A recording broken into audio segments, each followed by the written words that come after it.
familiar with the Sugar Bay area? Are you familiar with anything in land between the lakes, like Hillman's Ferry or Rainbow's Campground, some of them bigger places over there?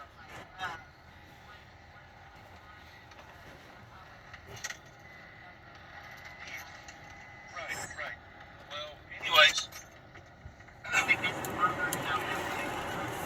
okay. Well, before the Federal Forest Service started controlling it in the year 2000, because TVA gave their rights over to them to control that area. I had actually went up into that area in 1989, and I didn't know nothing about nothing pertaining to all the people being run out of that area. I didn't know nothing about nothing pertaining. Well, I didn't know nothing about Birmingham being flooded, the town of Birmingham.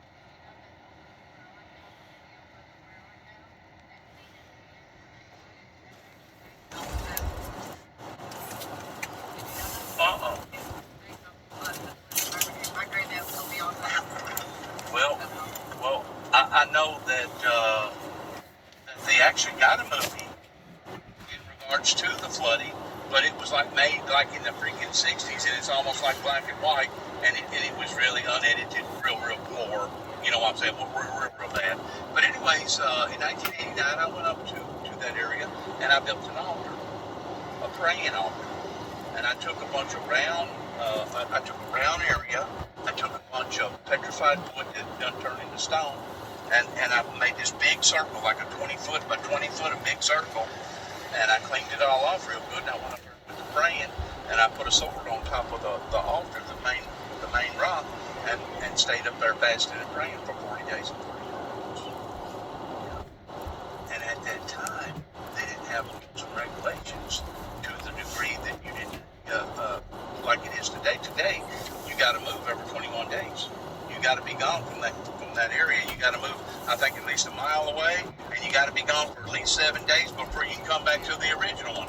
Okay, they didn't have none of those rules whenever I first went out there in 1989. So here I go back up into that area in 2007, and I'm thinking to myself, it's okay, it's the very same thing that I did before. So I cleaned it all up, and I brought in 2 or 3 tents, and I brought in my trailer up there in that area, and I basically started living. And I was, basically doing the same thing. Now, granted, I didn't fast the whole 40 days and 40 nights. I wish I could brag about that, but I didn't. Only, fasted like 10, 12 days, and then I drank a lot of liquid, drank a lot of fluids, Gatorade, stuff like that. But I did do without food for that hard food for that amount of time before I ate another meal, and then I'd go back doing it again for another 5 or 6, 7 days. You can't tell it now. Like I'm used to eat now, but I think if I do, I would eat just make it, like I just feel bad about like saving it, Well, in 2007, I was back up there, and they had come up to my campsite, and they desecrated my campsite without telling me nothing about it. The LBL authorities did, yeah. And they caught me coming to my truck, fixing to walk off into the woods, and I thought that I was going to get my freaking tail whooped. But whenever I go up there, they done already warned me, well, your campsite, it's tore all to pieces. And,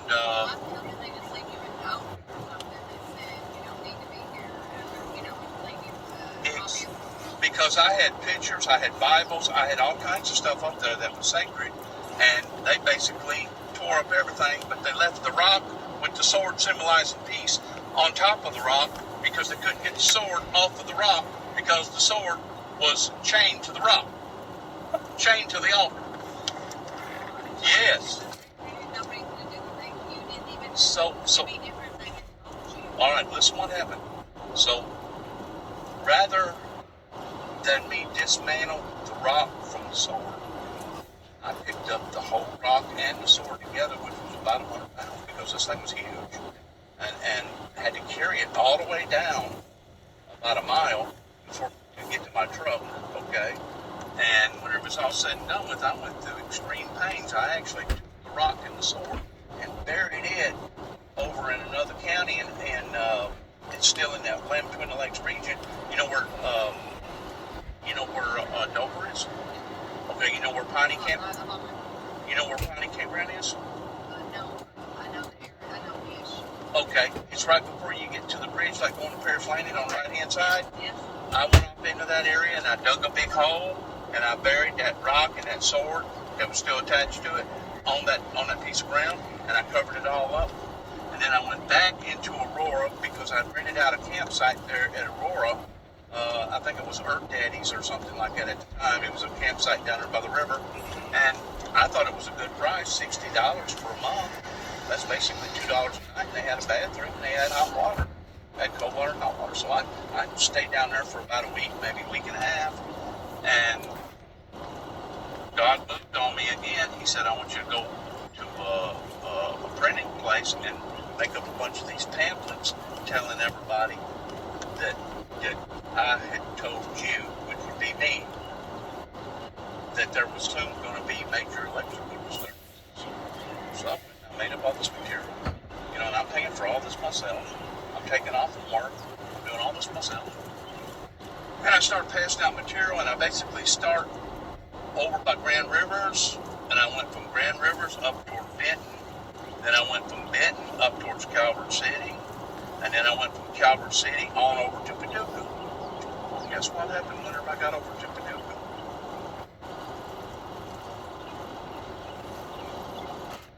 There was about 8 deputies with me, and they arrested me. They confiscated my truck. They threw me into Paducah jailhouse. Okay. And about 2 hours later, an individual with white hair, I don't know who he was, but he didn't look like he was a cop, but he did look like he was some sort of a high up. Heck, he may have been a judge or something. I don't know who he was. But anyways, he come down there and he... Has he done it, Patty? Yes. I know him. Working at Patty's. Are you serious? I remember her calling me that week. Yes, I do. Are you serious? Okay, listen. He was questioning me, whoever this guy was, about, do you have any intentions for blowing up the Kentucky Dam. That's Dam? what they thought. They thought you were going to blow up the dam. Right. I remember them. Yeah. Right. Yeah. And I'm looking at that guy and I'm saying, sir, I don't have intentions of doing nothing like that. I go, where did you even get that idea? He said, well, is this not your piece of paper? And I looked at it, I said, yeah, that's my piece of paper. He said, well, does it not say something about electrical disturbances? I go, yeah, it does, but that don't mean I'm going to create them. You're just doing what you felt like you were just wanted. Exactly. Like I'm wanted because I remember when this happened. Oh, my God, are you serious? So they interrogated the you-know-what out of me for about an hour till finally they figured out, well, he's not admitting to wanting to do anything. But in the meantime, they tell me that WPSD had come down there and that they shut the bridge down and that they had FBI diver dogs looking for bombs. They thought it's because September 11th had happened and the clearance for EPA, was on. The dam was on the hot spots for the terrorists or whatever, and so I guess they knew you weren't a terrorist. I don't think they thought you were a terrorist, but they thought that you were. This was in 2007, along about July. Yeah, I know. I remember when it. You was probably just a little girl then. Thank you. No. You was probably a teenager. No, I was married, had 2 children, and a homeowner. Oh, really? I would have been 26. And your sister that works for Patty's up there? Is she your younger sister? She's 28. So she remembers me real well then, doesn't she? Yeah. So you know Skip, you know the Chip. I mean, you know the whole. My mom worked for Patty's, my grandma worked for Patty's, I worked for Patty's. Have you ever eaten at the Iron Kettle? When it was there, it burned to the ground. Right. It burnt. Yeah. All Patty's burnt. It sure did. And The other Patty's burnt too. And they got it up and going now, but it ain't the same.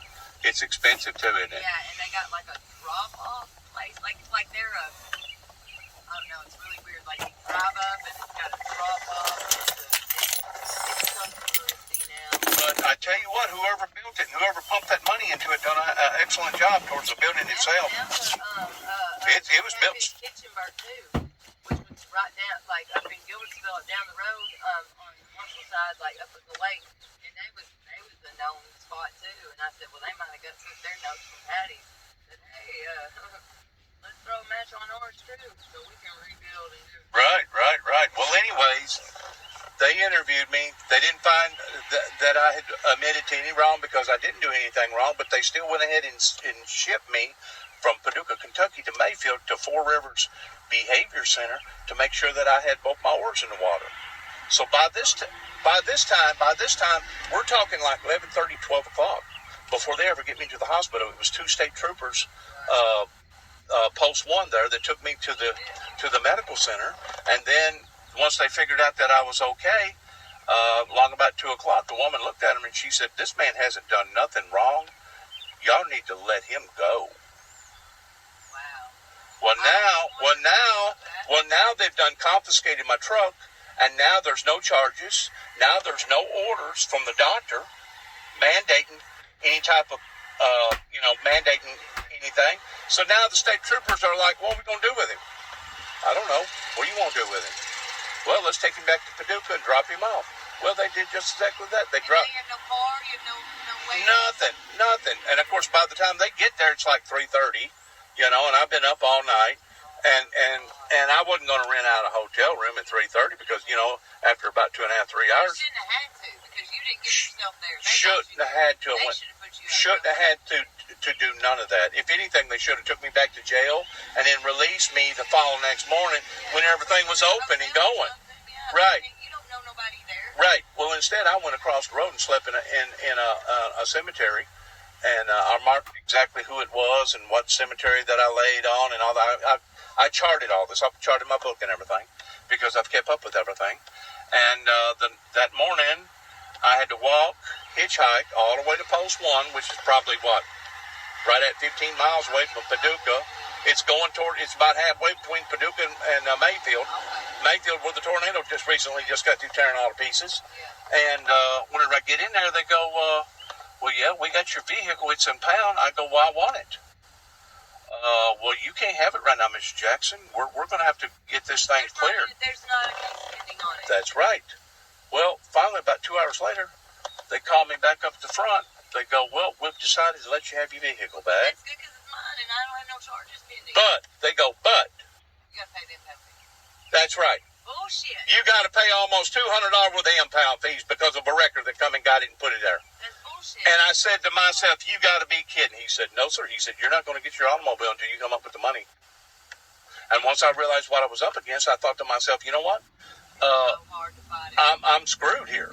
Because I'm from out of state. That's what they bank on, too. And I'm from this state, and I've had the same thing happen to me recently, and I got arrested for an AI here in Murray, and I told them my husband was driving, and they were taking him to jail unrelated on a warrant he had. Right. And I'm a passenger, but I had been drinking while he was driving. Right. And I knew not to get out of the car. And he said, ma'am, step out of the car. And I said, no, sir, because I'm in my full legal right in my vehicle right now. But if I step out, then they can get you for public PD, if not nothing else. Towing your car, which was in a parking spot at a gas station in a parking spot on a Tuesday evening. They're dirty here. They were open. They're the so gas dirty. Station was open, and I said, why are you impounding the vehicle? It has nothing to do with the crime.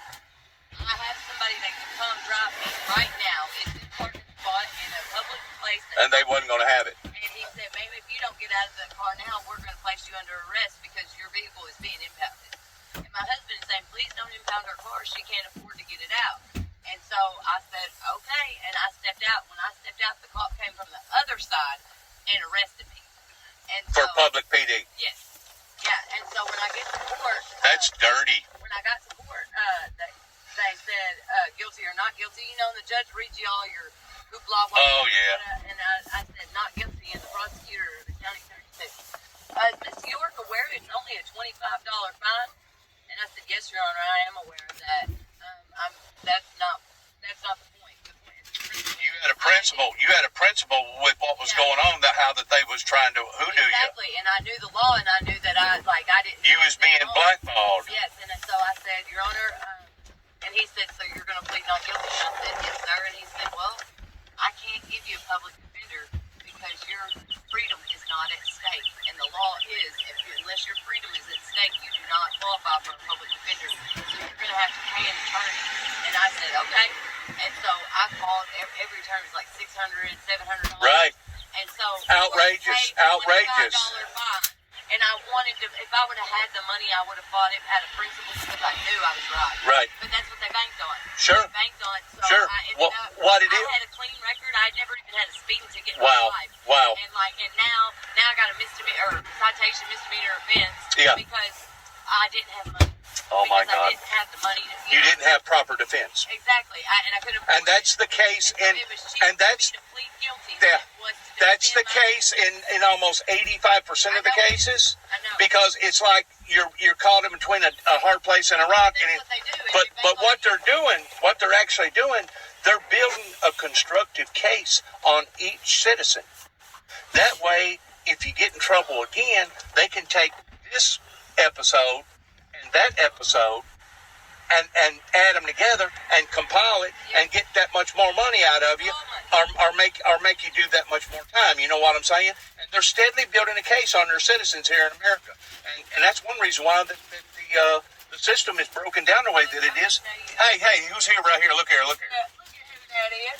See there, it paid off, didn't it? Yeah, but But let me finish. Let me finish. Yes, do. I went to Aurora, back to the campsite, and I'm sitting there, right? And I've already taken my PJs off, and I'm in a little red tent by myself. And like I said, the people are charging me, I think, decent price, $2 a night. You can't beat that.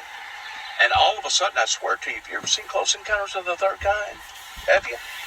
I'm laying there in my tent, and there was like nobody at all down where I was at, and there was no lights. I mean, it was total like darkness to the point that you could stick your hand out in front of your face and you couldn't see it, right?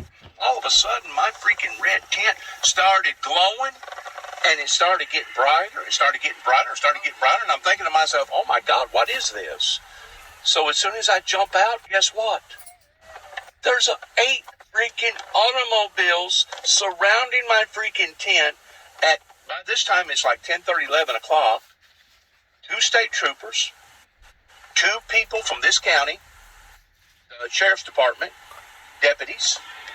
There was a TVA guy there from Tennessee Valley Authority. There was a supervisor there. There was an FBI agent there. And there was a supervisor that was supervising the whole bunch. And they was wanting to know, did I have any intentions of wanting to blow up the Kentucky Dam? This was like a week, less than a week, that I just got through being yes. And I'm sitting there thinking to myself, my God, what is wrong with you freaking people? Hey, they went through everything because I didn't have nothing to hide, right? They went through everything in my tent. They went through all my possessions. They opened up the hood of my vehicle. They got up underneath my vehicle. They took flashlights. They was looking for any and everything that was associated with any type of explosions. If I would have had so much as a damn big lighter or a firecracker on me that night, I'd have probably went to jail. I just need something else to do. I'm going to roll these windows up. You pull your car up around there, and I'm going to get out and visit. Hey, I'd like to talk to you some more because if you're... you are? You're going to stay here? Yeah, well, they're back now, so you have to get out. So can I talk to you some more? Yeah. I appreciate that because, I mean, who is your sister again? Her name was Reagan. She was, if you went into the patties and you handed them, because I'm thinking you did hand her one directly. I did. She was in a wheelchair. Okay, She had yep. long brown hair, Yep. and she was in a wheelchair. You talking about the old patties? Yes, she sat right there in the entrance when you came in. Well, see, I got another story to tell pertaining to the ice storm that I come up to Grand Rivers, gonna help them, We'll go inside. gonna help them, and they run me out after about 5 days working for the fire department up there at Grand Rivers.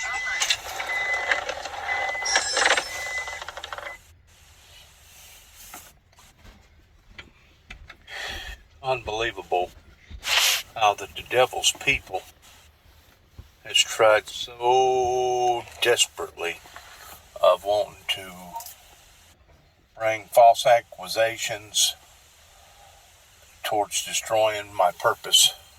It's just absolutely unbelievable how many hula hoops that I've had to go through.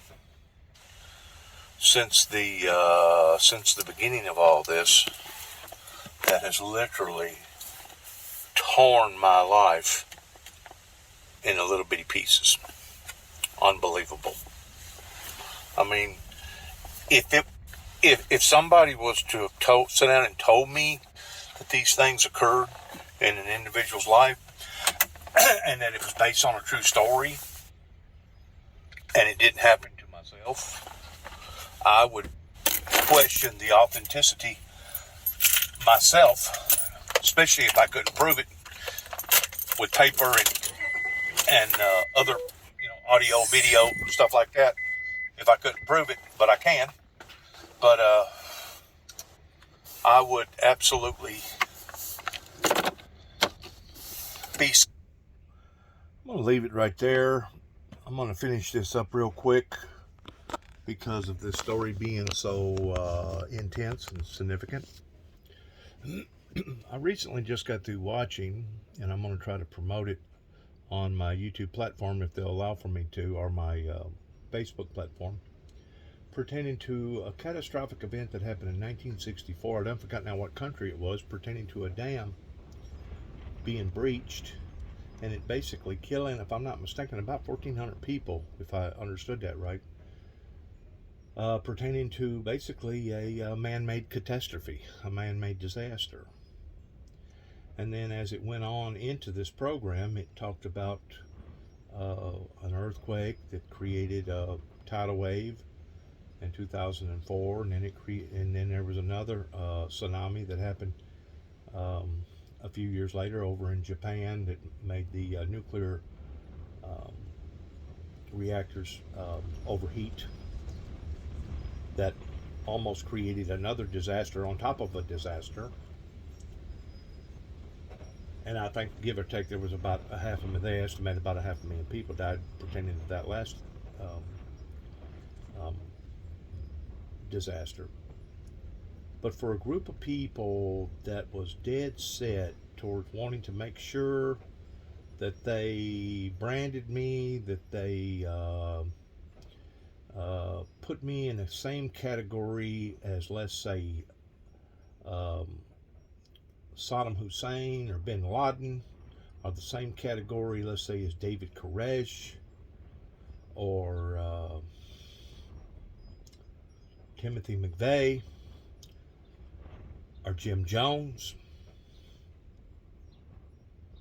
or even the individual that's rising up right now showing his ugliness pertaining to him being a monster in regards towards poisonous Putin.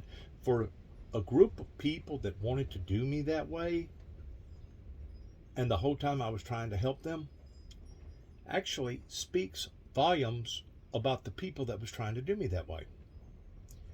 And to think that it began not only over here in America, but to think that it began in the South, right here in the Northwest Tennessee area, pertaining to this testimony of mine, it's just absolutely overwhelming to me that this is something that actually occurred, that yes, I can prove authentically. And to think that it went on for 30 some odd years after 9 tapes went to the White House in 1988, and still to this day, I still can't get no true closure or confirmation in being liberated because of these events that occurred. To think that I have put out all this material, all this stuff in the past 3 years or better, basically on open social media platforms, to think that this has not already rattled somebody to the degree that they're willing to stand in my corner, including my son, the ones that claim that they love old dad, or claim that they love Uncle Dennis, or claim that they love the old Joe down the road, pertaining to the one that lives in this neighborhood. To think that I have not been able to roust up not even so much as one individual that truly stands in my corner, that's in defense of my defense, towards realizing that I have been railroaded, that I have been blackballed, that I have been entirely done totally wrong in correspondence with with the American Constitution and to think that these people was willing to do what they was willing to do just to bring destruction into an innocent person's life speaks volumes about the people that I've been dealing with for the past 30 some odd years. It actually hurts me to have to make material like this, because I never would have thought that people here in America would have been so cruel, especially the church sector. I never would have thought that they would have been so cruel to the degree that they would have been willing to have just about done anything, including sacrificing themselves, just in order to stop biblical Bible prophecy from occurring. But you know what? I've learned my lesson. I've learned my lesson in the degree that that as a child growing up in this same area, I used to always give people the benefit of the doubt until they proved otherwise. That they was a good person, that they was going to treat me fair, and that I was going to treat them fair under the golden rule, doing to others as you would want them to do unto you. Today, because I've been hoodwinked, because I've been burnt, because I've been hurt, not just in a marriage twice, pertaining to the same woman, but I've been burnt and hurt pertaining to my own county officials, pertaining to my own state officials, pertaining to various other state officials and federal officials. To think that I have been burnt and hurt this way, naturally I'm going to have a defense system built up around me to the point that any and everybody that I meet, I don't care who it is, somebody even at Walmart, okay, I've bumped into this person's acting like they want to be friends with me, but in reality, what do they really and truly want with me? Are they really and truly getting involved in my life because they're really trying to finish me off towards destroying me, either socially or economically or physically or psychologically?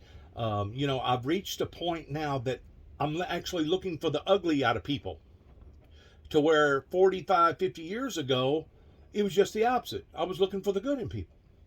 Well, once you get burnt and hurt, as many times as I've been burnt and hurt by society, especially with all this controversy going on in my life in various states here in the United States, once you get burnt and hurt as many times as I have, you begin to wake up and realize, wow, they really want to destroy the messenger because they don't like the message. And it was the very same thing that they done to Jesus Christ. They was not going to have his type of teachings that was going to interfere with the already religious sector at that time, pertaining to the rabbis and the priests and the holy men, etc., etc., etc. They was not going to have this man called Jesus Christ come onto the scene towards influencing their cash cow.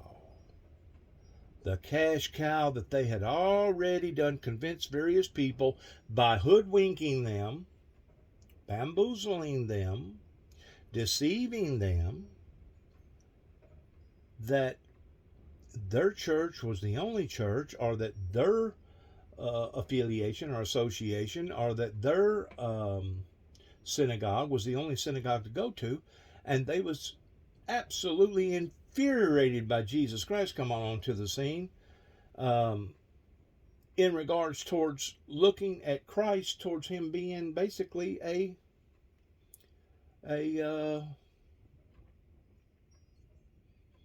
challenge to their career, possibly being a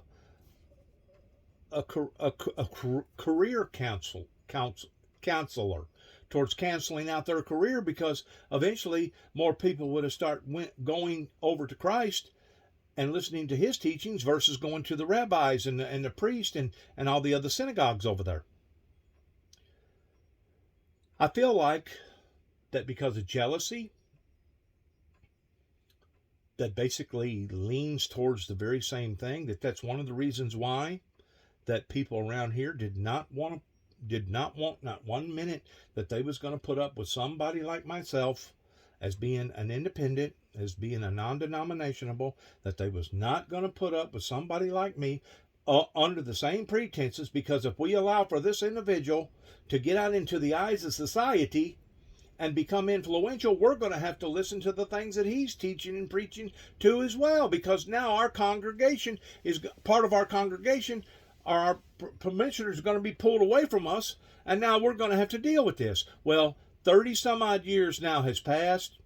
Once more, they didn't want the individual that's talking to you right now to be a part of leadership or to be a part of the church. So basically, God has handed this thing over to the devil. All right, if you don't want somebody like myself in being in a leadership position, well, let's put the devil himself in a leadership position. And what has happened here in the past 30 some odd years, and now it has come back to bite the American people in the rear end. The sad part about it is, and I do mean sad,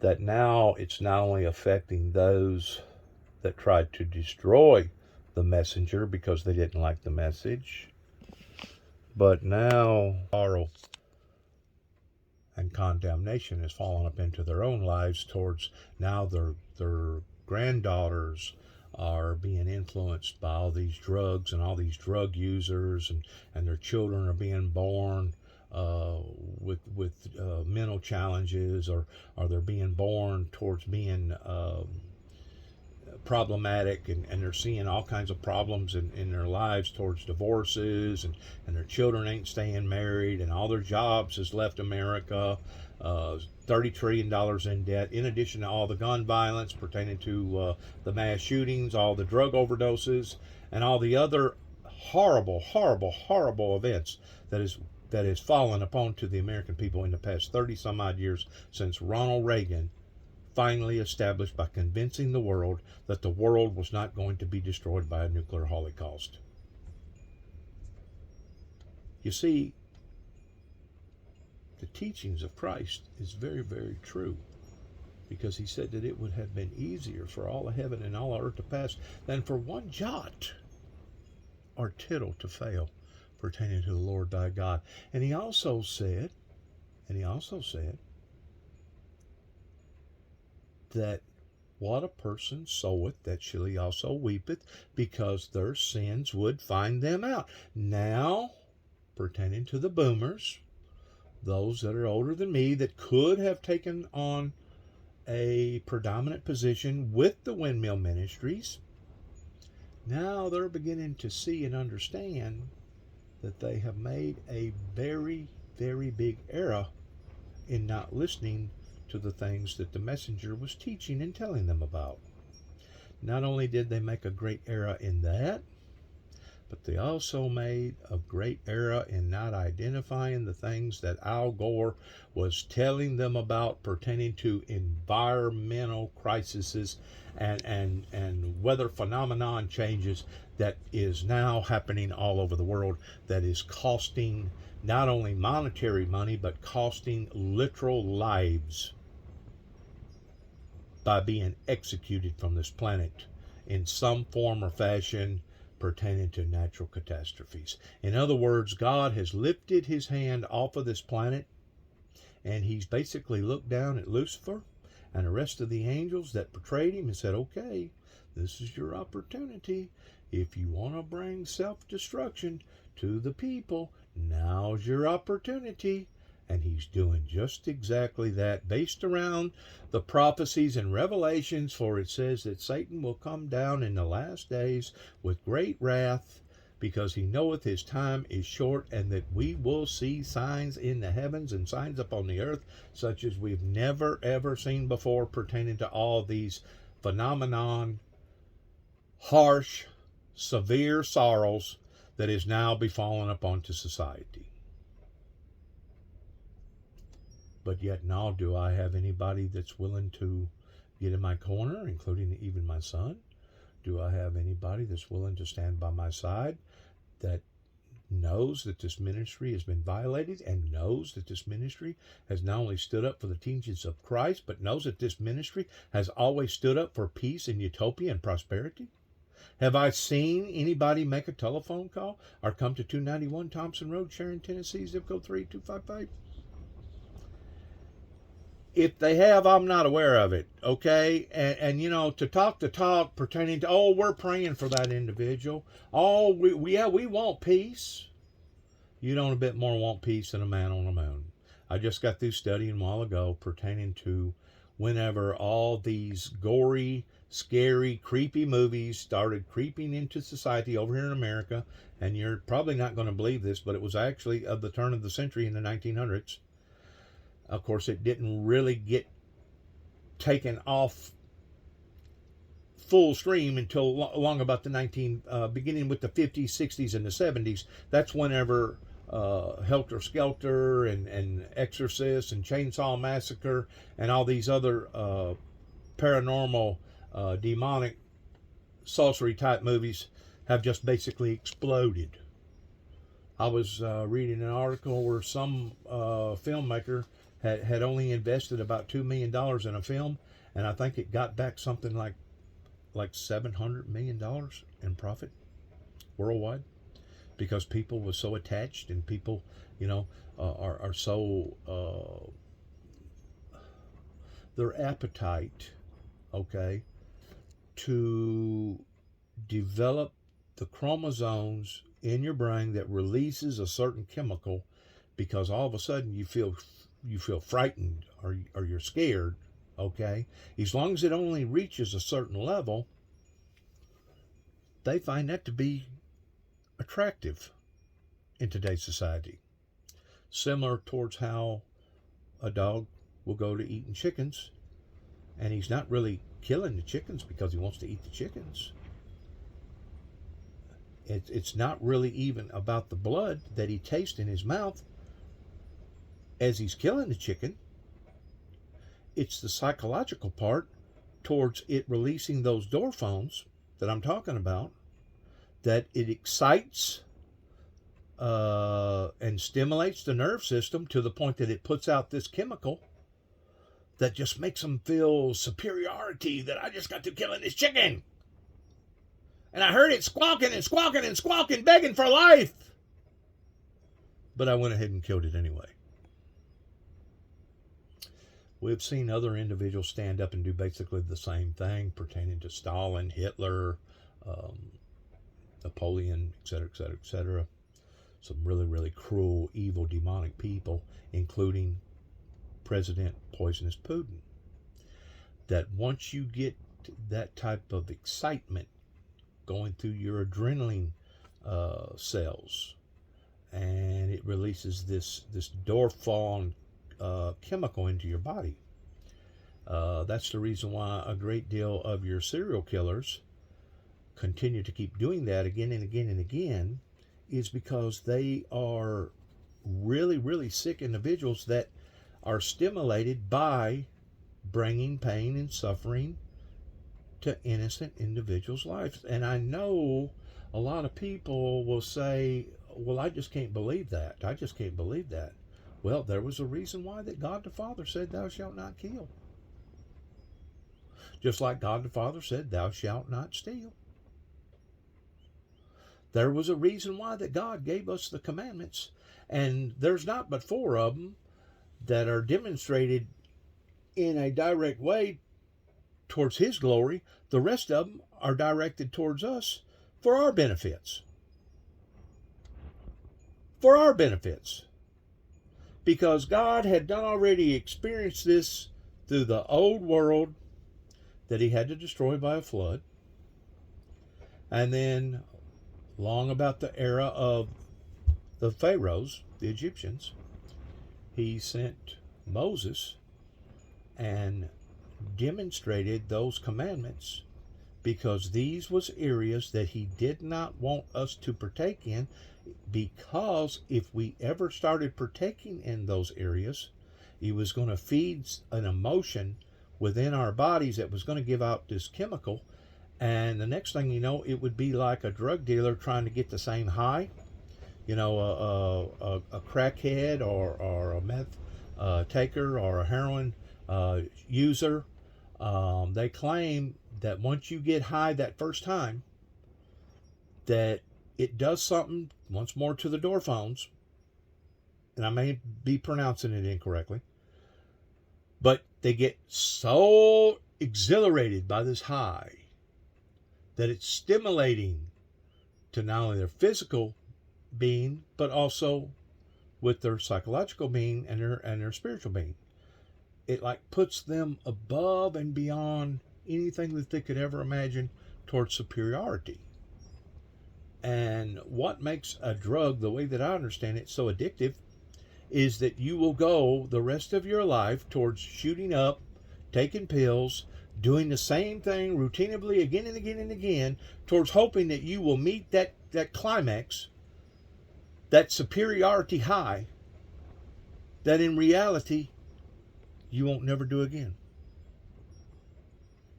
It's kind of like busting the hymen on a young female while her being a virgin. She only goes through that experience one time.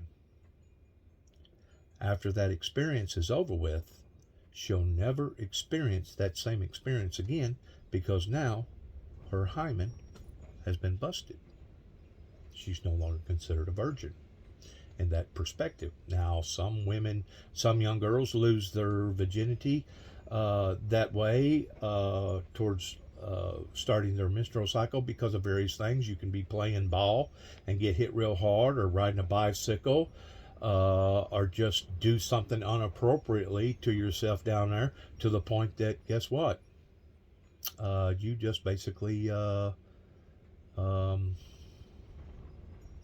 violated your principles by busting your period. I think they call it your cherry to some degree on the street level of communications. In other words, you have released a part of the body that is only supposed to be released as an adult or during the adulthood, okay? And you have now exposed your body to something pertaining to being sexual active, and the next thing you know, that's what you'll be searching for, is because you have become addicted to sex. It's the same way with drugs. It's the same way with murdering somebody. It's the same way towards getting that rush or getting that high and trying to reach that same level of domination or superiority that you probably won't never get again. In other words, a true serial killer that's, let's say, killed Charles Manson, what was it, 20-something people or whatever, that first person that he probably killed, that he was hesitant towards killing, that was probably his peak of actually reaching that superiority high. Everybody else that he killed below that, he never got that same sensation, but he was striving towards getting that sensation. And that was the reason why that he become a serial killer, is because he was trying to get up there, way up there, whenever he first killed the first person, psychologically speaking, because it does something to the brain. It releases chemicals in the endorphins, and it does something to that person whenever they become addicted that way, regardless whether it's drugs, sex, murdering people, being dishonest, whatever. And it's a way for the supernatural demonic spirits to basically take over that person's vessel, that person's body, and from then on, that person will be struggling towards fighting those demons that now that they have been exposed to. That's the reason why the Bible says very clearly that it would have been better for you to have never gotten saved, or for you to have never given your heart to the Lord. It would have been better if you had never, ever tampered around with the ways of righteousness, than for you to have tampered around with the ways of righteousness and then turn your back on God and start living for the devil again. Now the Bible says, this is what Jesus said. He said the reason for this is because the last state of that person will be worse than the first, and that it leaves room in that person's vessel, in their heart, emotionally, physically, psychologically, for 7 more demons. And because of it, the latter part of that person will actually be worse than the first, because if they hadn't never went to the altar, dabbling around with the ways of God and the ways of righteousness, they never would have had that expansion that God gives us whenever we become born again. When we become born again, our knowledge opens up, our understanding opens up, our gifts, our talents opens up, our desires open up towards wanting to be more like Christ, towards duplicating Him. We want to get out here and tell everybody and their brother about the Lord. People start running from us because this guy here, he's a freaking a Bible thumper, or he's a person that's obsessed with the Bible. But after it slows down, that adrenaline slows down, that's whenever the real you kicks in, that you have to maintain a relationship with Christ towards building that development. That way, each day that God gives you brings you a little closer to God. I'm not saying that you're not going to make mistakes along the way, because I sure have. But each day, you get a little stronger, you get a little smarter, you become a little bit more adult in the spirit. And hopefully, by the time you do take your last breath, you will have met your destination or your goal towards you becoming Christ-like, even as Christ was from the beginning. But you have to hang on to it. You can't let it go one day and pick it back up the next. You can't go all year living in sin, and then all of a sudden here comes Easter or Christmas, and you're going to go to church and go to the altar, and you're going to make a recommitment, and all of a sudden all those worldly desires that now you've exposed yourself to are suddenly just going to up and go away, because odds are it's not going to happen that way. You didn't get in that shape that way overnight, and odds are you're not going to get over all those things, regardless whether you're addicted to drugs or porn or pornography, or you're addicted to laziness, or you're addicted to this, or you're addicted to that. All those things that you have fell entrapped by the devil for, now you're going to have to steadily fight against, because now you have tasted of the things that God told you to abstain from, if you could, or if you would. It would have been better for you to have never known the ways of righteousness than for you to have known them and turned from them. That, in and of itself, is like a commandment, because the Word of God says to know to do good and not to do it is a sin. And like I said, the mind has a way of playing with the vessel, not only from a psychic point of view, but also from an emotional point of view, because once you have ever went through that transformation period, and then you go back into the world, well, now you're running from the Lord. And now you fall under conviction. And because your life is miserable, ordinarily you make everybody else's life miserable around you. Because you're living in a devilish way, and you're living for the Satan by not glorifying God and sustaining yourself, or at least trying to sustain yourself from all them activities. Now you got grief and remorse and shame and doubt in your life, and it's made you miserable, and because your life is miserable, you want to make everybody else's life miserable. The reason why that I wanted people to listen to this particular testimony, in which I realized you probably couldn't listen to all of it because it was breaking in and out, is because I was fortunate enough to meet this individual yesterday evening up at Murray, Kentucky, of the same person that I bought this trailer from. And she told me that she had a sister that was working in Patty's during the time that this individual walked in there and started passing out all these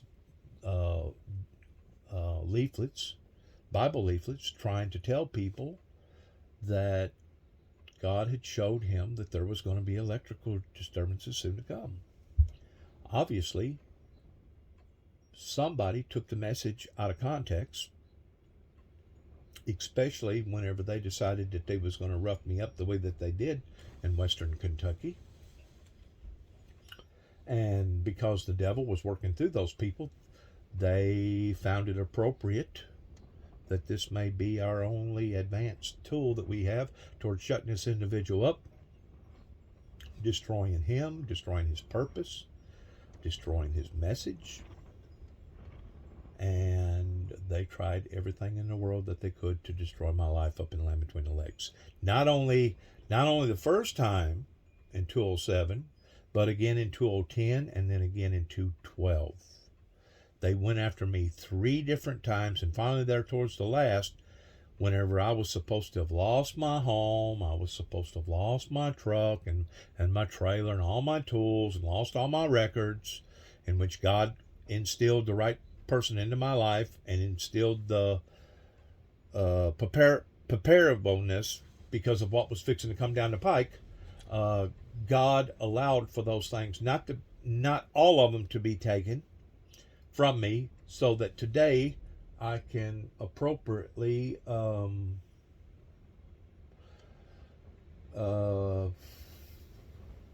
back up my testimony in regards to all this.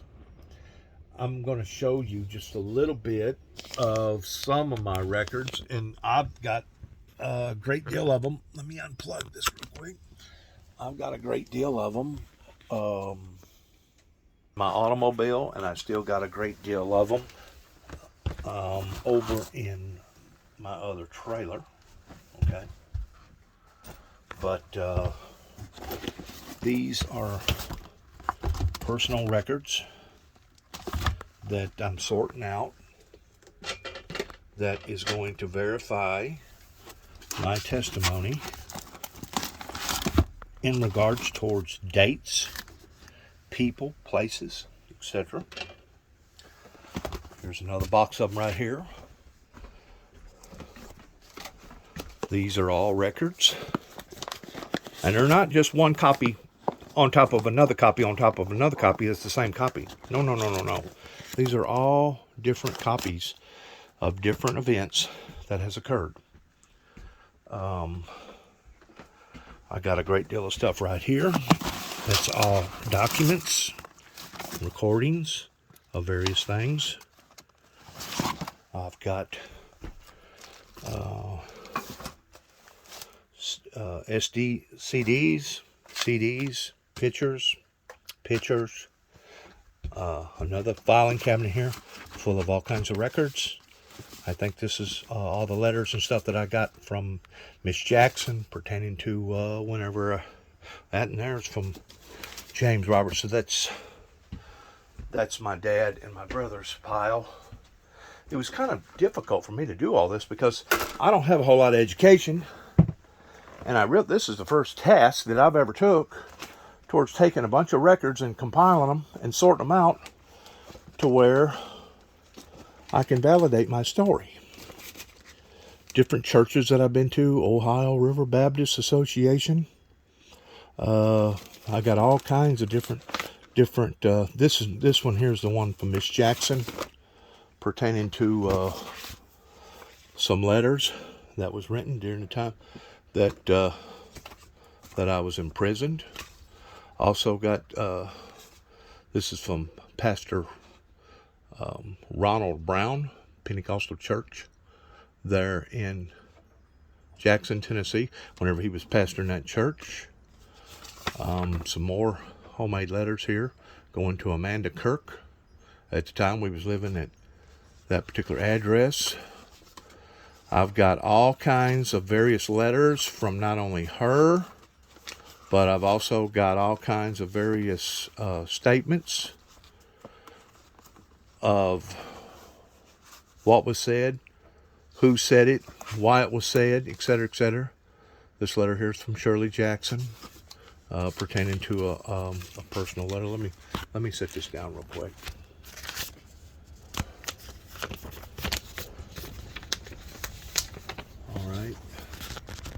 and I wouldn't even plan on doing this.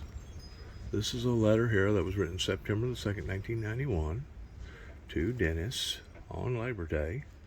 Da da da da da. I don't know if you can read that or not.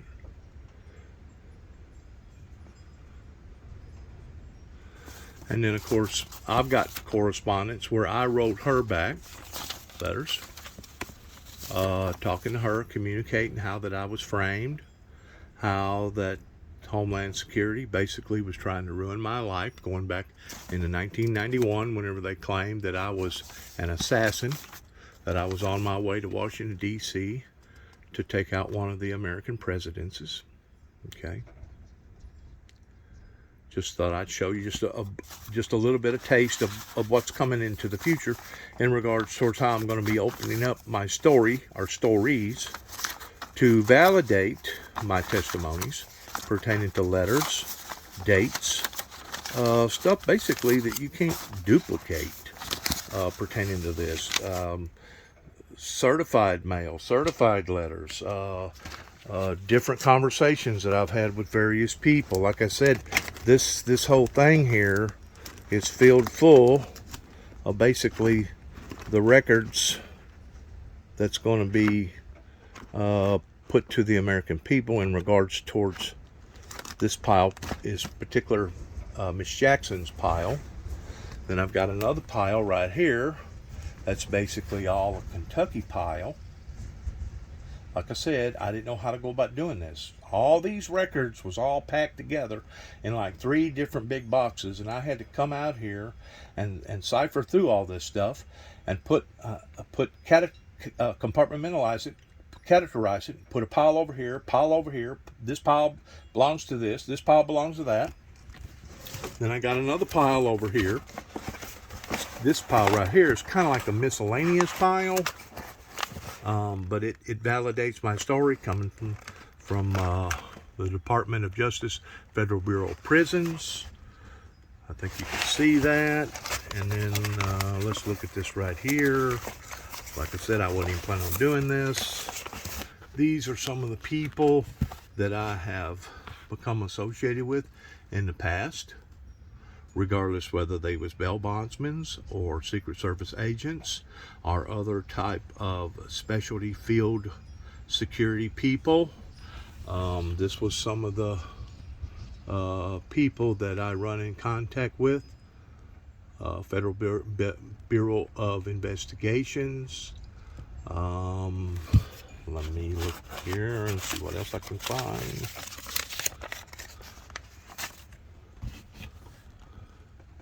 There's some more people here that specialized in explosives. I got, documents here. These are the people here that I was working for in Oklahoma whenever they blowed up the back end of my truck.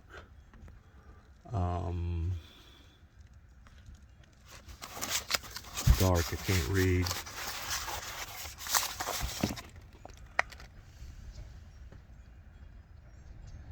Classic Collision, whenever I was working for them, there's adjuster in Florida that I was working for. Right there is some people that I was working for in downtown Atlanta. Let's see what I got here. I got Mr. Sins here that I was working for in Lexington, Kentucky. I got Jason right there. I've got this individual right here that I worked for very momentarily over in Memphis, Tennessee. I got this individual here, Bill Hurd, that had something like, seemed like it was about 17 or 20 dealerships, not only in Tennessee but Alabama and down in the southern region, that whenever the bubble burst happened in 2007 leading into 2008, he had to basically forfeit and declare bankruptcy on all of his dealerships. Man, I wish I'd have planned this out. This particular individual right here was from Fayetteville, Arkansas. If I'm not mistaken, I may be, but it was somebody up in Bentonville, Arkansas that found out about my whereabouts and who I was, and how that the computer was taunting me and destroying my life that basically I went to work for, put all my tools out of my truck into his facility, and less than 15 minutes later, before I even had a good assignments coming from the job world, he come and ordered me to pack up all my stuff and get it off of the property, or he was going to have me arrested. I don't know for sure that it was this individual, but it was up in that area. Here's somebody here. Auto Care. All right. Jimmy Darnell.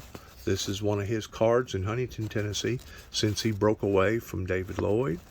These are some people here that I worked at. I think I've told you about it. Towards me working up towards Tulsa, Oklahoma. Right there in Sand Springs. Okay. I worked there for a while. Here's Mr. Ward. I worked for him for a while. In North Carolina. Oh no, Savannah, Georgia. Okay. Pretty close to the East Coast. Then I worked for this individual here, Mr. Donnie.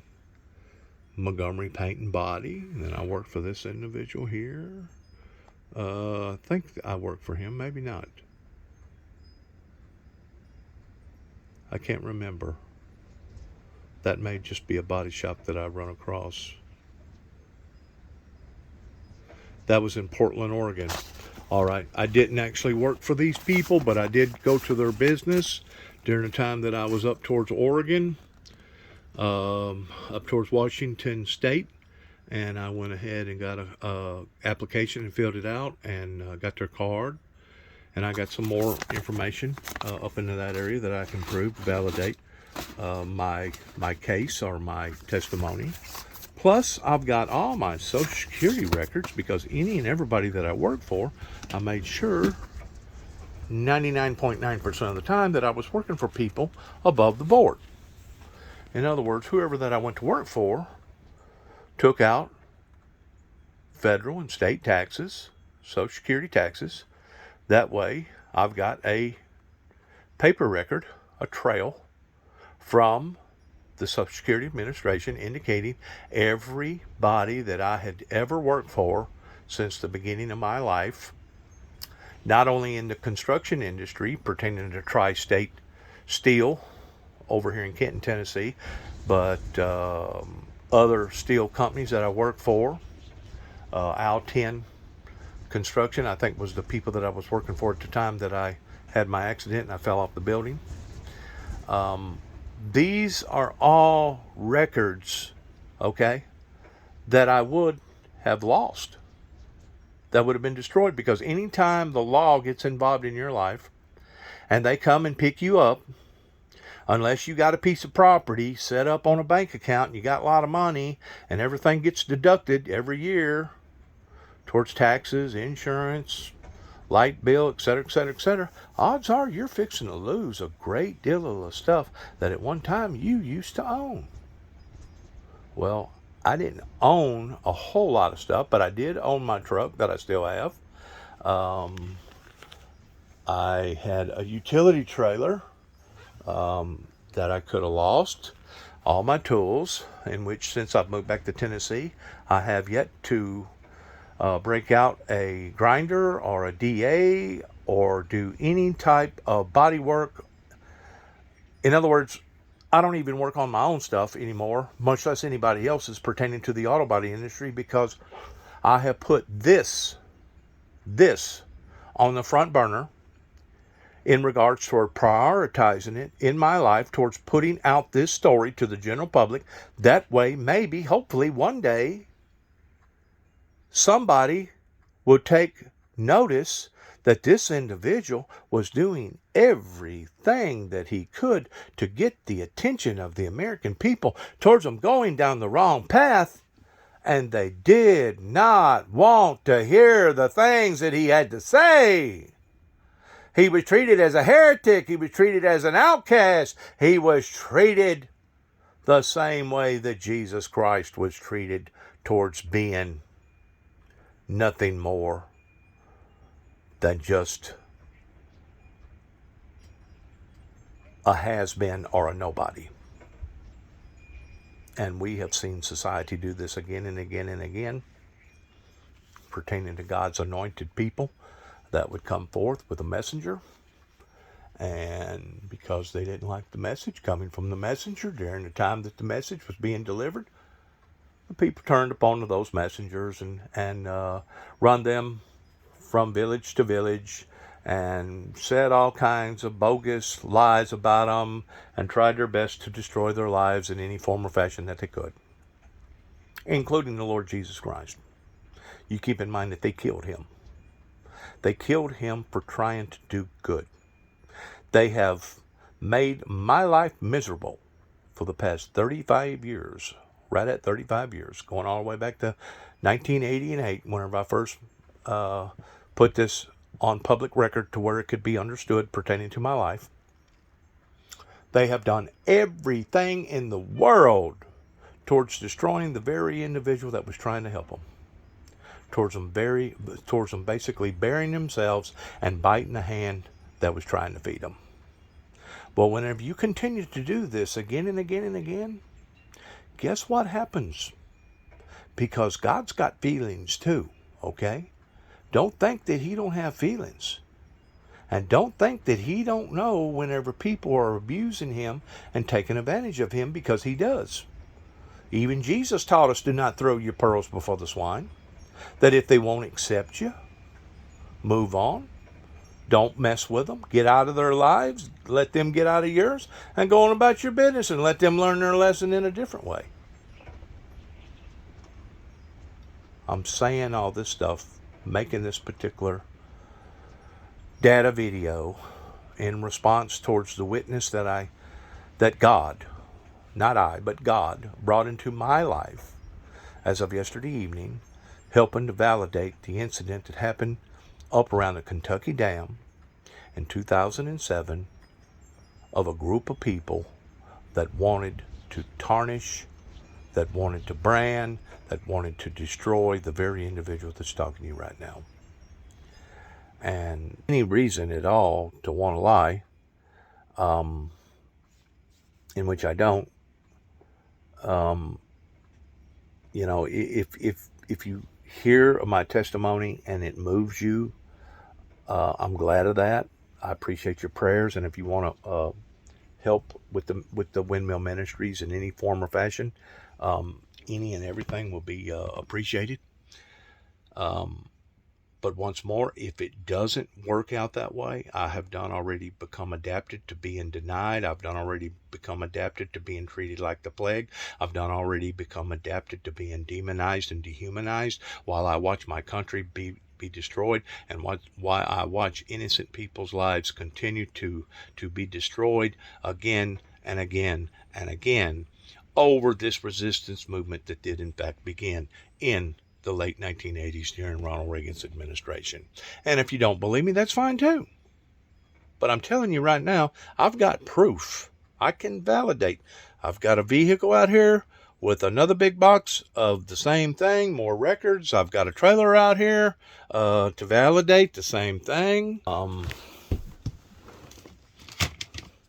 me see right here for a second. Cassette tape player. Don't see too many of them no more. I've got every bit of that much, or then some more, of tapes, plus DVDs over there, audio, VHS, and I've got just as many, if not more, over there in that trailer that validates the very same thing that this here validates. Look here, a pair of shoes that I think was my older brother's shoes that go way, way back into the 50s. Some baby shoes that my mother hung on to, or my grandmother hung on to, that I wound up getting a hold of. I don't think they was my baby shoes, but who knows? They may have been. Usually whenever families have a big family, they hang on to the hardware of the firstborn. That way the second and the third and possibly the fourth and fifth can wear the same thing until they basically wear the heels plumb out of the shoe itself to the point that they can no longer use it. That's the way that poor people do it. Now, the rich people, the ritzy people, oh, they go out and buy a brand new set of shoes every time they have a child, and my child is not going to wear this, and my child is not going to wear that. Little Johnny, he's better than that, and Sally's better than this. I'm not going to have them wear hand-me-down clothes. Well, you know what? That's not how I was raised. I was raised that that's how you survive in a mean, cruel, indifferent, harsh world. But I'm just bringing all this to your attention. Here's something here I noticed. This was a group of people that I got associated with in Atlanta, Georgia, whenever I was over there. I'm going to go ahead and tell this story. Victory Baptist Church. This was in Norcross, Georgia. I was going to this church during the time that I was working for Classic Collision, outside that area in North Cross. I think I was more towards going to the mall, the big mall of Atlanta. And I was staying in an in-town suite. This was whenever I put a DVD at the Capitol building of the Atlanta Capitol building, and they found it the day after Christmas. That basically shut down the Calvary to the point that all the federal workers had to go home. They got an extra day holiday because they had found something outside the building that they had classified as it being a possible potential threat, even though it was in a clear bag, and it wasn't nothing more than one of those cassette tapes that had a card in it. A card. Hang on. Like I said, this is all unscripted here. Had that card right there in it. Okay. Where I was working at Classic Collision. That was my particular writer right there, Travis. And let me see here if I can pull this off a little bit. Get some kind of an idea about the location of this particular store, because in total he had like seven businesses there.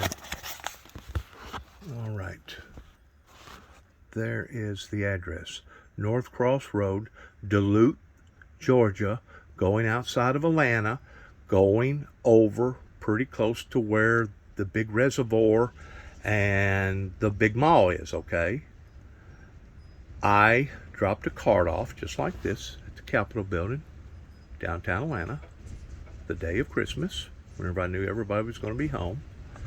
And the day after that, they shut downtown Atlanta down, thinking that it was some sort of a terrorist threat. And the day after that, they wound up at my boss man's business because of me leaving the card after they listened to the tape and wanted to know what the content of the message of the tape was. And I explained to them the message of the tape was that I had been up here at Land Between the Lakes that same year, 2006. No, wait a minute. It was in 2000, the latter part of 2007, whenever the droughts all hit out by Tennessee, North Carolina, South Carolina, Georgia, Alabama, and basically just toasted areas to the point that even the governor of the state of Georgia come out of the building, the Capitol building, and told everybody to pray for rain because their reservoir in Atlanta was about 85% drained. Yes, I felt bad about that, and I left that tape at the Capitol building expressing my humblest apologies and what was going on in my particular life that was very non-threatening. But getting back to this particular church right here, I was going to this church and I got associated with the pastor and his wife, And there were some things going on there that I really didn't approve of. There was lots of things that they done that I did approve of. It was a humongous church, beautiful building, beautiful church, had a big uh, globe on the front of it of the world, big crosses, etc., etc. But something had come up. I don't I don't remember exactly what it was, but I had had some sort of a confrontation with one of the members in that church. And in this same time period, right before Christmas, me living in that area, in town suite, I remember, because the spirit in Atlanta was unlike any other spirit that I've ever dealt with before, towards it being spooked and frightened, and people not knowing because they put restrictions on people's water rights. You couldn't water your car, you couldn't wash your car, you couldn't water your garden, etc., etc. I mean, it was serious. Whenever the governor comes out and asks everybody to pray for rain, it was a serious event. I remember that same church, something happened to the sprinkler systems. That the sprinkler systems for some reason went off, and it basically ruined everything on the lower part of the church. That costed them, the way that I understood, a very, very big amount, because they had to go in and rip up all the carpet. They had to replace a lot of the covering on the seats. They had to cut the sheetrock from about 3 or 4 foot down and replace all the sheetrock, and come in there with fans and dryers and everything else towards drying out this building, because it basically had crippled the building. And we're talking about a building that was probably worth every bit of, I don't know, the ministry itself is probably worth a couple $100 million. I figure the building itself is probably worth every bit of probably 20 million or more. And that was at that time. I don't know what it'd be worth today. It was a big, big church. But there was a Waffle House that I spent a lot of time in, because Waffle House is the capital down in Atlanta. And I spent a lot of time at this Waffle House, and for some reason, this Waffle House caught a fire. And they basically had to ruin the Waffle House by trying to put the fire out, and the damage that the fire happened. And I thought that those two occurrences, as well as me leaving the cassette tape there at the Capitol building within a few weeks after those occurrences took place, was so abnormal, and that they were so unusual. I felt like that I was going to be targeted, and because of it, I put in my notice shortly after January the 1st. I think it was either the second or third week or something like that. And I decided to go to Savannah, Georgia, where I showed you that one card here. Let me see if I can find it again real quick. I went to Savannah, Georgia, and I went to work for that individual. And I only worked for that individual maybe about 2 months, okay? But during the time that I was working for that individual,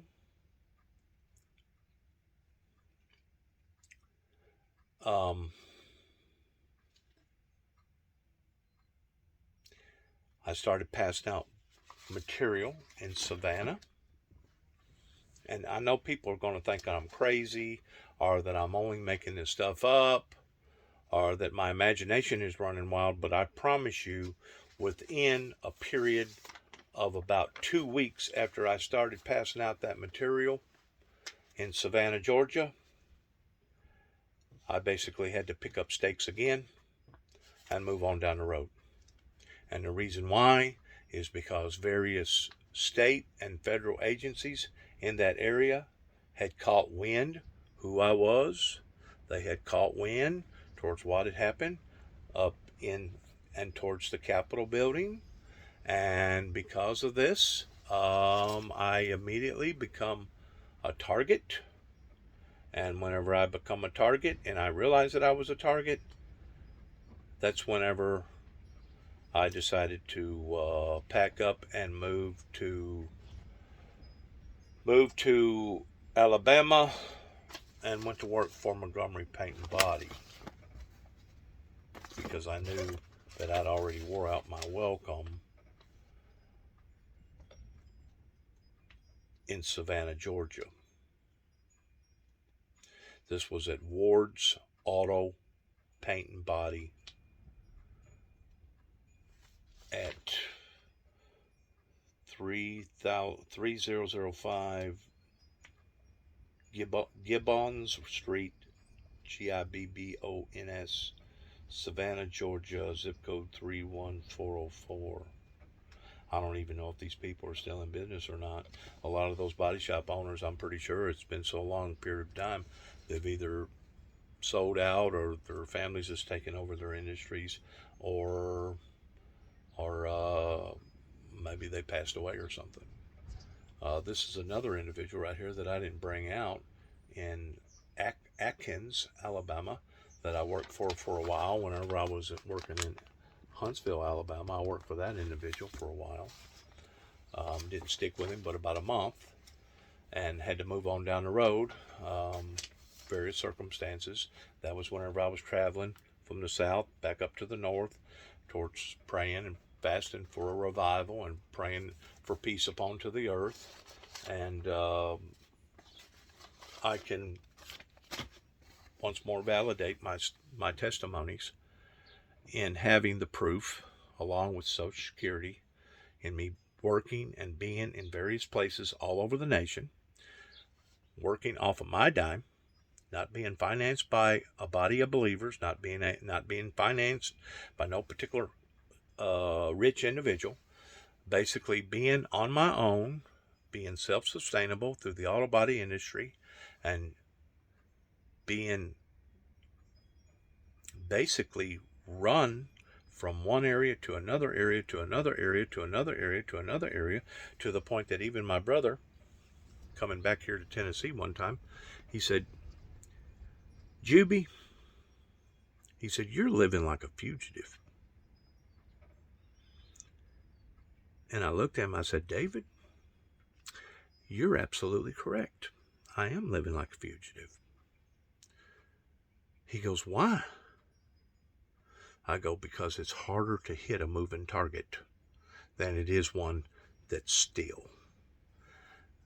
They claim, I don't know how true this is, I don't see no need for them to lie, that people like Saddam Hussein, Bin Laden, known terrorist networks as well as unknown terrorist networks, that those people are so oversensitive or crucial about their own benefit and their own safety that they basically never sleep in the same bed twice in a row.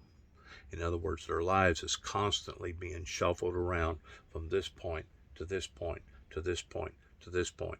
And I'm really surprised that President Poisonous Putin, that his life hadn't become that disarray or unstable, because whenever you're doing things that you know people are going to hate you for, and people are going to have a different opinion about you for, you automatically put that bullseye on your own back. Now, the bullseye that was put on my back was put on my back because of the glory of God towards me being persecuted for his name's sake. And of course, what intensified the bullseye is it began over here in Martin, Tennessee in 2005, and then up here at Land Between the Lakes, and then another event happened in 2009 out in Oklahoma City, Oklahoma, and then I come back to Land Between the Lakes in 2010, and then I get hauled up to Land Between the Lakes in 2012, leading into 2013. And like I said, once I realized no matter where I went, you cannot outrun the computer, okay? Even with them doing a criminal background check in whatever state that I was in, and it's showing up 0-0. Oh, we ain't never had no problems out of this individual. He's got a clean record. He ain't even had so much as a speeding ticket. Well, if they had left it alone at that, it would have quieted itself down and I would have been all right. But because you have all these adjusters that does this. They're professionals whenever it comes to tapping around and knowing what's going on in the world. And they're associated with that kind of power and that kind of money. It had gotten to the point that it didn't matter if I was in Fayetteville, Arkansas. It didn't matter if I was in Basalt, Colorado, pretty close to Aspen, Colorado. It didn't matter if I was in Denver. Didn't matter if I was Portland, Oregon. Didn't matter if I was in Stockton, California, or Phoenix, Arizona. It didn't matter if I was in Oklahoma City, Oklahoma. It didn't matter if I was in Montgomery, Alabama, or Savannah, Georgia, or in other places in East Tennessee, or in other places over in North Carolina working. It didn't matter, because it was as if a living entity had taken over my life that was basically shadowing me no matter where I went, no matter how high that I got towards in the mountains or how low that I got down in the valley. Eventually, somebody was going to find out who Dennis James Juby Jackson was, and they was going to find out about the occurrences that went on in his life. And because people are negative and they look at people in a negative way, they immediately assume that I was guilty about all the accusations that various people, various law enforcement agencies was typing up and saying about me. And because of it, I was being ostracized. I was being ostracized. I was being ostracized. And of course, you had these agencies like up here in Kentucky, up in Cadiz, Kentucky, and here even in West Tennessee, that felt like if they could have put me away for life, oh my God, they'd have been looked upon in the eyes of the general public towards being a hero. And they would automatically have a position, probably a lifelong position with the general public, because now that they had taken this monster out of the eyes of the general public, and now he was no longer going to have any type of ripple effect, either negatively or positively, in the eyes of society, because now we have got him. We have captured him. So that's what this is all about. A cat and mouse game. Especially whenever I stood in front of the federal courts in Paducah, Kentucky, whenever they said that I was in violation towards premeditated murder, even though the Bible itself is the one that has already predestined the Antichrist, the false prophet, the mark of the beast, the one world government, Satan, and basically Lucifer in the spirit world, has already done condemned these evil demonic spirits. And whenever I went in front of the federal courts in Paducah, Kentucky, over what that they was trying to achieve in LBL, once more, they thought, we got him. Temporarily, they had me. Whenever I went to the psychiatric ward in downtown Chicago and I got evaluated by Dr. Dana in his evaluations, using his instruments, I actually scored probably as high, if not a higher score from MCC in downtown Chicago that anybody has ever come out of that area scoring. And whenever I got back in front of the federal judge in Paducah, Kentucky, after them taking almost 6 months again out of my life, the only thing that he could do was wear egg on his face and eat crow and congratulate me that I had made such high marks in the proceedings of Dr. Dana of MCC, downtown Chicago, psychiatric evaluation. So yes, they have tried to destroy me. Not once, not twice, but this assassination shadow towards not just trying to assassinate me emotionally, pertaining to various people trying to prove to the rest of society that this individual was basically crazy or half a bubble out of plum. He didn't have both the oars in his water, whatever.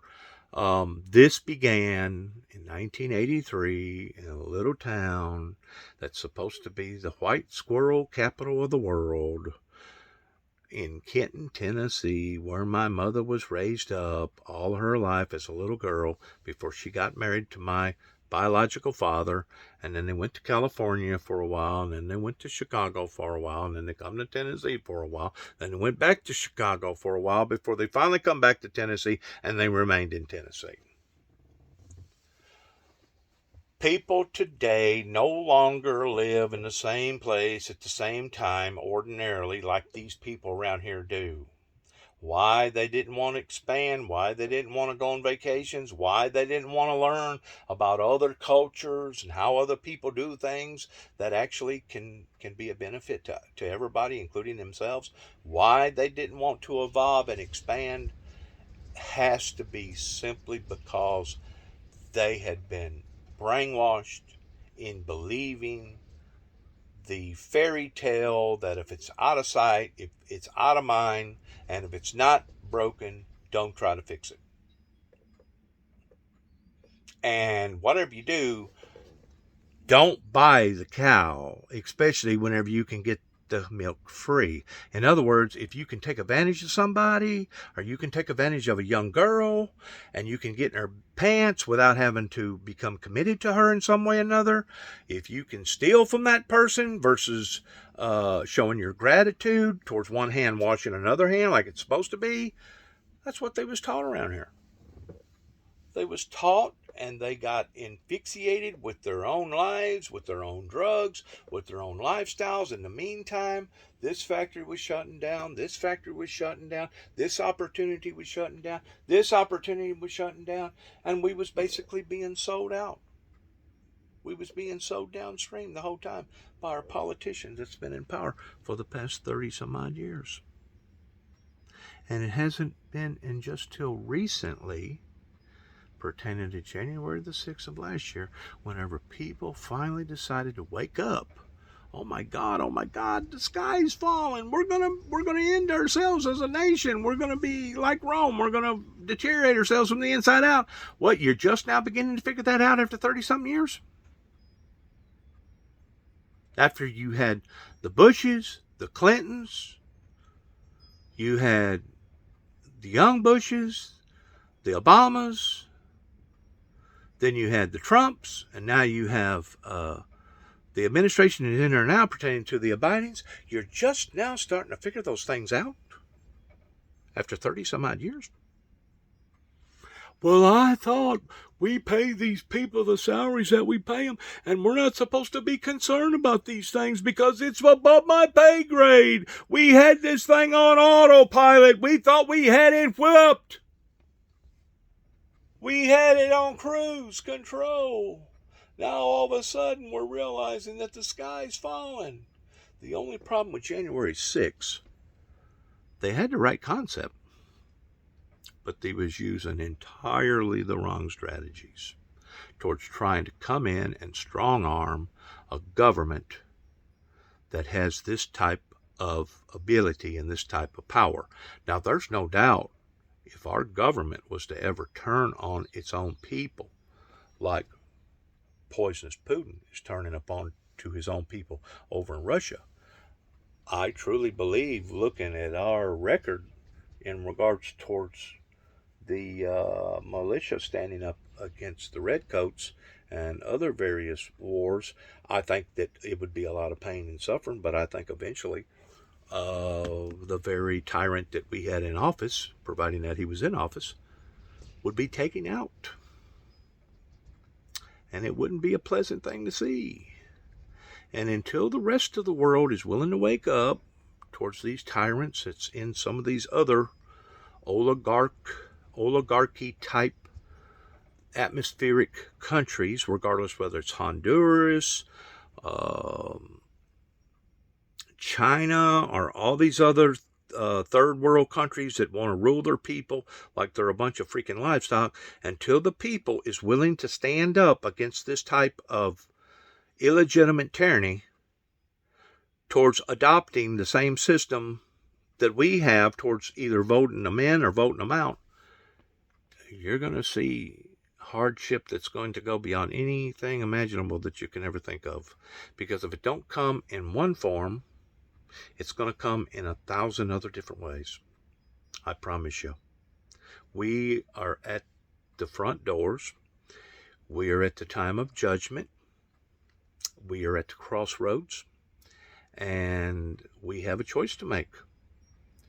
We can either continue to stay on the path that we're on, which is a path of destruction, or we can wake up, smell the coffee, and turn from our sinful and wicked ways and try to heal not only ourselves through the Holy Spirit, because we can't heal ourselves. It takes a supernatural power to do it. And try to re-heal the planet back up to the point that we don't see such, I'm going to use the word lashes. You know, to whom much is given, much is required. Him that was given much was lashed, or given many stripes. Him that was given little was beaten with few stripes.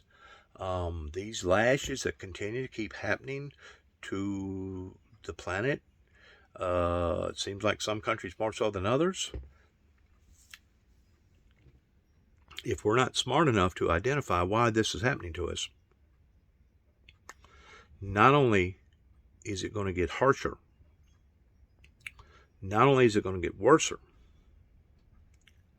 but it will be to our own demise. And that's what I'm praying that won't happen. But if it does, you can't say that somebody such as myself for the past 30 plus years have not been putting forth my good foot towards being that good Samaritan, being committed towards doing the right thing, being devoted to God, and trying to tell the world, especially this side of the world, that if you continue doing what you're doing, it's kind of like going to Alcohol Anonymous school.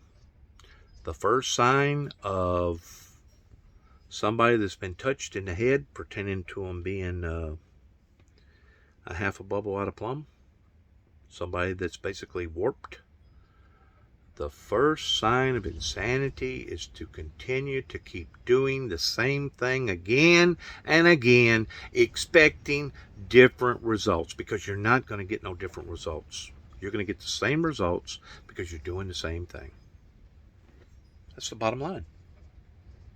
This country has fell up into a curse. This country has fell up into a time of judgment. And it's not just this country, but it's the world. And if we're not smart enough to identify these things pertaining to what's going on, you can't come back to me one day in the spirit world and say, well, God, you never sent us nobody to warn us ahead of time. We thought that you was going to send us a messenger, and we never got the message. Oh, really? God's going to say, that's a lie. This guy right here, he put out the material. He went door to door. He went from state to state. And you're telling me that you wasn't warned ahead of time? The people that perished during the time of the flood stands in the great white throne judgment, shaking their fist. You never warned us. You never told us that we was being that disapproving to your standards, oh God. And God's going to look at him and say, yes, I did. The word got out whenever a man was building a boat for many, many years, telling you that condemnation was coming, and it was coming quick and soon, and you didn't listen, and you wasn't going to have this individual telling you what to do or having any part towards trying to change your minds in what that you had done already been persuaded in believing was okay or right, that you was not going to have this individual intervening in your life. They paid the ultimate sacrifice for. They died a relentless, cruel, pathetic, unglorified death. At least the people in Ukraine, I'm fixing to end. I realize this message has been a bit longer than what I intended. But at least the good people in Ukraine, those that have died, women, children, old people, young people, whatever, they have died for a glorified purpose. They have died in a glorified way, in a dignified way, because they're standing up against that type of aggression and that type of tyranny, and they're not going to have it, and they rather die than to be ruled by a corrupt king or a corrupt dictator like President Poisonous Putin. Who was it that said, give me liberty or give me death? I wrote the exact same thing on this building out here. David and I, whenever he was living. Give me liberty or give me death. Well, these officials around here don't want to give me death. They don't want to put me out of my misery. You know why? Because they're cruel and they're insensitive and they themselves are evil. It would be too good to take this individual out the same way that we've taken other martyrs out, like Martin Luther King or JFK or Buford Pulser or the Lord Jesus Christ. And I can go down a big long list of people that stood up for the ways of good, for the ways of righteousness, and they got persecuted. We don't want to harm this individual's life. Matter of fact, we have only wished for him the best. Right? You have brought this torment into my life. And I promise you, officials, if you don't pay for it in this lifetime, you'll pay for it in a lifetime to come. And you know, it may not actually come to you directly. You may see your granddaughter or your grandson or your aunt or uncle or your sister's sister or your mother's brother take on a beating that in reality you deserved. You hear me, Mr. Bush? You hear me, Mr. Bush? Do you hear me, Mr. Ronald Reagan administration? You have brought this upon to your own people. And they're now suffering on account of it. But there hasn't been no accountability. The people are still bewildered. They're still lost. They're out here wandering around from to the right, to the left. They don't know who to believe, what to believe. Should we wear a mask? Should we not wear a mask? Should we take the vaccination shot? Should we not take the vaccination shot? Should we get another stimulus check? But the stimulus check backfired on us. We went to war for 20 years in Afghanistan. Come to find out, they wasn't the actual ones that masterminded 9/11. And we wasted $2 trillion on that event. And God only knows how many lives. And then we walked away, and 11 days later, all their works was in vain. I can keep continually going on this pedestal that I'm on right now if I wanted to, in which I don't want to, because to be quite honest with you, it's a disgrace. It's a disgrace what has happened in the past 30 some odd years, beginning right here in Weakley County and in Northwest Tennessee. This is the core. This is the root core of where it started towards a movement that was not going to be a movement towards the movement of righteousness, but the movement of unrighteousness. And I hope in God to pray that all these people that took a part in this, beginning with the Neils, I hope that they have gotten their pockets full. I hope that they have lived a life of lavishry. Because the life that they may be facing because of this may go beyond anything comprehensible towards God the Father looking down upon to that family and saying, depart from me, you workers of iniquity. And I'm not the judge. This is beyond my pay grade. And I hope and pray to God that that don't happen to the Neils. But I do know this, The seed was planted somewhere. The core of origin had to begin somewhere of the events that took place in my life that shouldn't have never taken place. And there's no other area that I can point to any better than to start over here in Kenton, Tennessee, in Obion County, which is give or take about 7, 8, 10 miles from my house right now. And then I can spread it out towards other events, other troubles that I've had throughout the years. And I can continue to keep pointing my finger again, this event, this event, this event. That's right. All these events that I can prove. We got you on paper. We got you on tape. We got you on DVDs. We got you on VHSs.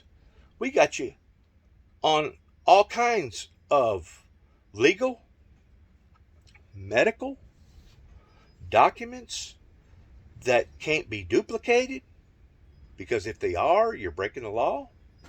Can't add to it, take from it. Supposed to all been done in confidentiality. That's the reason why they call it Secret Service, Secret Service. Because whatever that we do, we got a license to do it, even though they have been caught in one scam right after another scam after another scam. I think the latest scam was they was taking on bribery from somebody towards trying to be persuasive in doing something that was inappropriate. But we see where Homeland Security, the main federal institution of this country, is the very ones to stand guilty towards where we are today, towards a society that has become corrupted, a society that has become perverted, a society that is now hurting, a society that is now sick, a society now where our jobs has left us, a society where drug-induced people have taken over our streets, a society where our children are being impregnated with bad drug dealers that's causing bad children, pertaining to them being retarded and being disfigured. We have now moved into another new element since the events happened in 1988. And I promise you, you don't have me to blame. You have yourselves to blame. Beginning with yourself. Not with me. I've made mistakes too. I haven't been all goody-goody two-shoes. I've had my share of being reprimanded by God. Don't think for a second that I hadn't. I've made plenty of mistakes, and I paid for them dearly. But the big mistake, the overall mistake, that wasn't my mistake. We have various government officials, state, local, preachers, churches, church members, counselors, probation officers, people that lies in court, public defenders, various federal, state, and law agencies that has abused their powers. There was no way that I should have been called on the carpet. And if I was called on the carpet, it should have been done more on a civilized, what do they call it, whenever you're trying to criminalize somebody on a state level, not a federal level, pertaining to 2 telephone calls that was non-threatening, and one of them was given to Dwayne Camry, and then 90 days later, approximately 90 days later, another telephone call was given to Gary Hawkins, and neither call indicated any type of threat. The only thing that I said in the call was everything that has occurred in my life will be exposed. And if it's not exposed in my lifetime, it will be exposed, I promise you. This material that I'm putting out is not in vain. It's in the glory of God. Because if it wasn't for God that was with me during all these events, I wouldn't be here making this video right now. So, don't think it's strange to the American people that this hardship has fallen up into our lives. Because it's no one's fault that our own, because we was the ones that put these people in power. We was the ones that put faith in these people that they was going to take care of us. And now today, we can't even have a bank account without having to worry about it being hacked. Today, we can't even put our children on any type of social media platform without somebody stealing their identity or stealing our own and selling it to somebody on the other side of the world and using it for their own advantage. We can't even depend upon sending our children to school anymore, being guaranteed they're going to get off the same bus that they got on whenever they left to go to school. We can't guarantee anymore whenever we go to worship in a sacred worshiping area that we're not going to have some sort of an incident of some sort of maniac that's going to come in there with a gun and go to shooting a bunch of people, or going to a cafeteria, or going to a theater, or people down into a nightclub down in Orlando, Florida, or being out in Las Vegas, or being at different other events. Our politicians has failed the American people. That was the whole primary purpose for Dennis James Juby Jackson coming back to Northwest Tennessee in 2014, and he did not place that cross this way, but he placed it this way, as in indicating of the broken system, the broken cross, because it was the system and the people that was in behind the system that crucified Christ. And who was in behind the system? The devil, Lucifer, Satan. What the court system up there in Kentucky should have done, they should have commended me, and they should have said, Mr. Jackson, not only are we embarrassed about what we have put you through, but we're going to support your endeavors towards going after the very axes of evil. Those was the things that Dick Cheney and the Bushes went after. Whenever they went after Saddam Hussein, they said that they was going to bring stability to that region, in which they didn't, and that their primary purpose was to go after the axes of evil. I thought that's what our country always stood for, until just recently. I realize that all this yik-yak and talk, oh, we love our citizens, oh, we love our taxpayers, oh, we want to take care of your children, we want to take care of your bridges, we want to take care of your identity, we don't want you to be hacked, we love you so much, is a bunch of bullshit, and you know it. Thanks again for listening. Good luck to all of us as we end our program all the time by saying good luck. God bless America. God bless America's endeavors. And yes, don't forget the magic word, shalom, which means peace. Thanks again.